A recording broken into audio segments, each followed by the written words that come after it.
Here we are at the start of another review series that I am super excited about. I wanted to talk in some kind of length about Transformers pretty much since my channel started to take off. If you'll go far enough back in my old videos, you'll see that I actually started out reviewing Transformers action figures. Transformers, along with Star Trek, is a series which I have been watching literally since I was born. The Transformers concept, the various Transformers mythologies, they have shaped who I am as a person. And so, when it was suggested to me that I talk about Transformers Prime, often considered the best of the Transformers television series, I jumped at the opportunity and would have started talking about it much earlier if I hadn't been so dagnab behind on Star vs. the Forces of Evil. Just like Teen Titans, this is a show that isn't very fresh in my mind, though. I haven't gone back and done a rewatch recently. And that was partially by design. I wanted the rewatch to come when I was ready for these reviews. I may at some point slip up and assume that you guys know something about the Transformers mythos that you don't. If that happens, let me know, and I will try to change it for future reviews. But I also don't want these to turn into a history of the Transformers. There's actually a YouTube channel that does that super well, talks about details of Transformers history and mythos. I will link to it up in this corner doodly-doo, but assuming that I don't remember to, please remind me in the comments because I really want to include it. It's a great channel and deserves more views. Transformers Prime is the first television series in what has come to be known as the aligned continuity, a sort of soft reboot of Transformers that was supposed to consolidate all the best aspects of the franchise into one continuity, which would have real continuity. Like the original 80s Transformers, the names of the characters and details about them were the same from episode to episode, and there were episodes which remembered previous episodes, but continuity was still pretty sparse and pretty loose. The aligned continuity was supposed to fix that, turn Transformers into what Beast Wars tried to turn it into when they heavily retconned stuff from the Generation 1 cartoon to try to turn it into something more respectable and epic. The aligned continuity was supposed to be that, but from design. And I think it really works super well, for the most part. There's a sequel to Transformers Prime that I don't like super well, and it did get a spin-off, Rescue Bots, that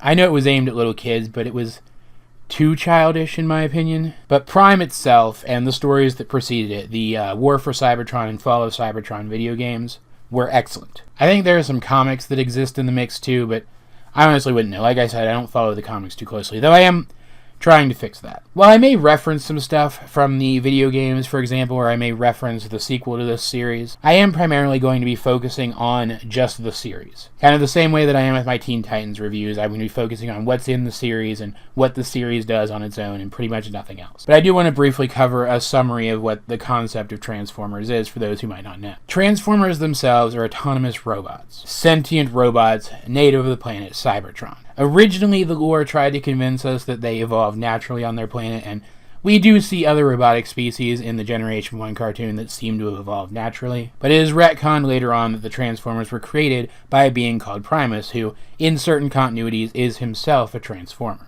Primus is sort of an embodiment of good, the mirror to Unicron, an embodiment of evil. Primus and Unicron are eternal enemies the same way that Autobots and Decepticons are often portrayed as eternal enemies in Transformers media. In fact, it was one of Primus's original 13 creations, the original 13 Primes who became the first Decepticon. In more modern Transformers history, though, two factions arose among the population of the planet Cybertron, the Autobots and the Decepticons. And while other ideologies do worm their way into the conflict over time, the Autobots are pretty traditionally good, caring about the preservation of life, whereas the Decepticons are pretty traditionally bad, caring mostly just about themselves. A lot of Transformers only join up with the Decepticons because being a Decepticon gives them an excuse to hurt people. The Autobots are led by Optimus Prime, the Decepticons by Megatron. And, quick spoiler for the end of this episode, we do get a brief, very brief backstory of the version of the war that exists in the aligned continuity, and we do learn that Megatron was not originally a Decepticon. Originally he fought side by side with Optimus before his personal ideologies got twisted to the point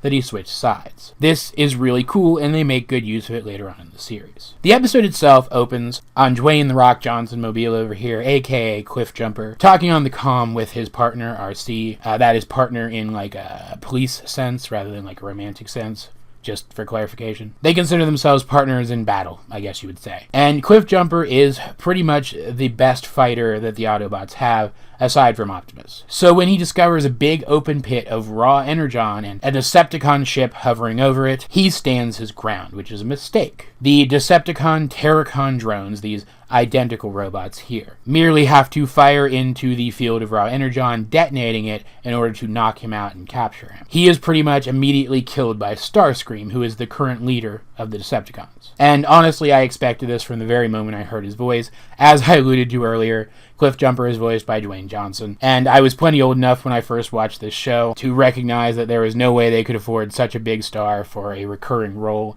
Therefore, he was going to die. And yeah, we see him later on in the series in flashbacks or as a zombie. Spoilers. But in cases like that, if he talks at all, they tend to either use previous clips or recast him with someone else. He never becomes a principal character in the show, which really bums me out, because Cliffjumper was always one of my favorites. But I have gotten over that. I've actually been over that for a while, because this show's been off the air for a while. Though, rewatching this episode, I was surprised by how salty I still am about it. But then again, you guys know that I get salty about stuff, so that probably doesn't surprise you at all. The Decepticons have been gone for, I think they said something like 3 years, and Megatron has been gone for even longer than that. So the Autobots are questioning what's going on here. They all converge, too late to save Cliffjumper, unfortunately. And though Starscream does get wind through Soundwave, another one of the high-ranking Decepticons, that at the very least RC is also in the area. This is my favorite version of RC, and RC in this show is probably my favorite character in the entire show. RC, for those who don't know, was a Season 3 character in the original TV series, and while other media has made use of her since then, she is one of the least appreciated G1 characters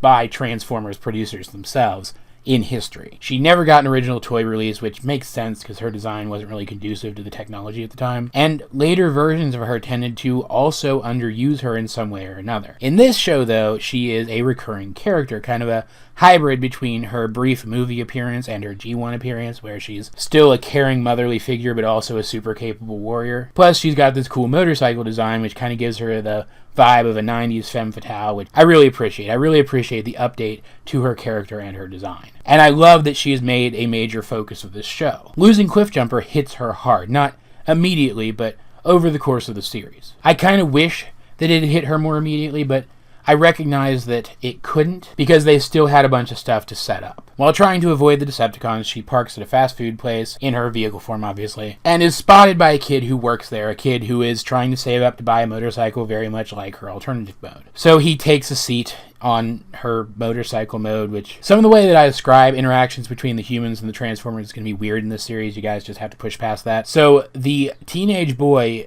sits on the robot lady and pretends to ride her. And she's acting all hard-ass at this point in the series, but she lets him have his fun until the Decepticons show up, in which case she basically has to kidnap him, because he's sitting on her seat and she needs to leave. But now the Decepticons have seen him with her, and likewise, over the course of the events of the episode, 2 more kids kind of accident themselves into the lives of the Transformers. The Decepticons are interested in wiping them and all of their allies out, and they think these kids are their allies, so now the Autobots have to watch out for these kids. And that's pretty much what this episode spends time establishing. The reason why these kids have to be in the lives of the Autobots. There ends up being 3 of them. Jack, the first kid, who eventually becomes partnered up with RC. Raph, who is either the smallest or the youngest. I'm assuming youngest, because they pair him up with Bumblebee, and Bumblebee has always been the kid appeal character. So it makes sense to pair him with a literal kid, especially since these 3 human characters are supposed to be the audience viewpoint characters. It just makes the most sense. And then there's Miko, who ends up partnered up with Bulkhead. Miko kind of has the least reason for being there, and also kind of the least reason for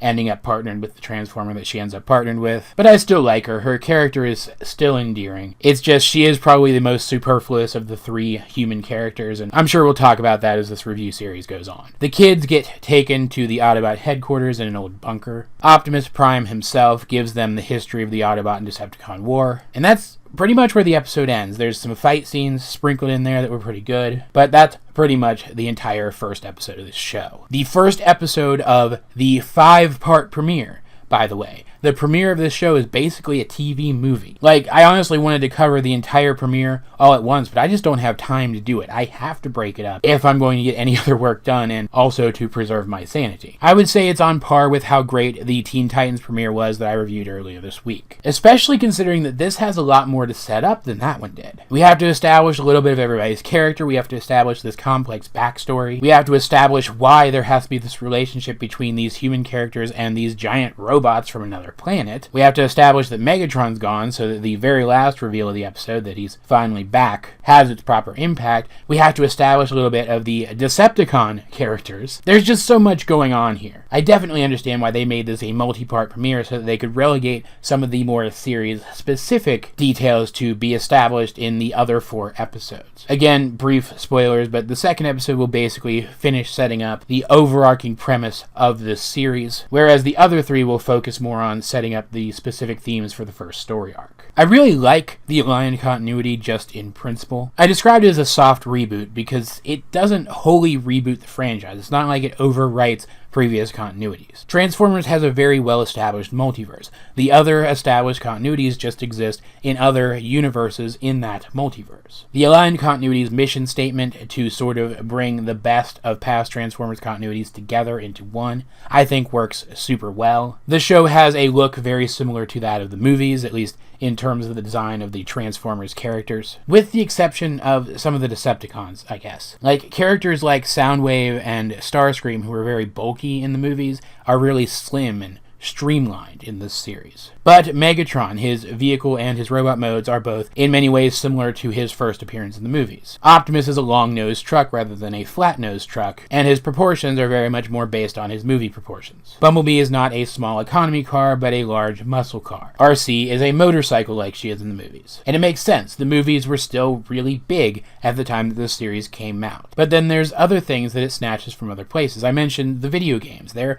very heavily inspired by the G1 aesthetic. And then there's the character of Bulkhead, who was created for Transformers Animated, the Transformers TV series that preceded this one directly. He is basically lifted out of that series and transplanted directly into this one, just given sort of a badass makeover. The character of Ratchet here is more an amalgam of his movie and animated counterparts than he is based on the original version of the character. Even the Decepticon drones, the identical Decepticon Transformers that I mentioned earlier, known in this series as Terrorcons, are based on a concept from one of the Japanese Transformers series. They give the Autobots something to beat up on and even destroy without them killing any principal Decepticon characters. So the Autobots still look like capable fighters, but the Decepticon characters get to stick around and have further arcs. Overall, there isn't a single thing in this initial premiere episode that I don't think works. Maybe Cliffjumper's death, which was obviously here to show how serious the situation was a little rushed. Maybe it would have been better if he had first encountered the Decepticons a little ways away from the Energon deposit so that he could show off his fighting skills before he got blown up. But even that's something that I just feel could have been done better, not something that I feel was done badly. Now, I'm not trying to imply that this is a show without flaws, because I do feel like it has some flaws that start to show through later on, but this episode in particular is really good, really solid, and I think doesn't really leave much room for improvement, and that's impressive, considering everything that it has to do. In short, I really like it, and especially after having just watched it, I am really looking forward to watching this show all the way through again.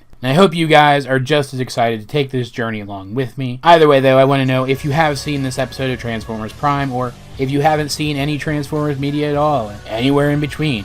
I'd like to know about it, so let me know in the comment section down below, or over on my Discord, link in the description. Either way, though, this has been AJ22, and I will talk to you guys later.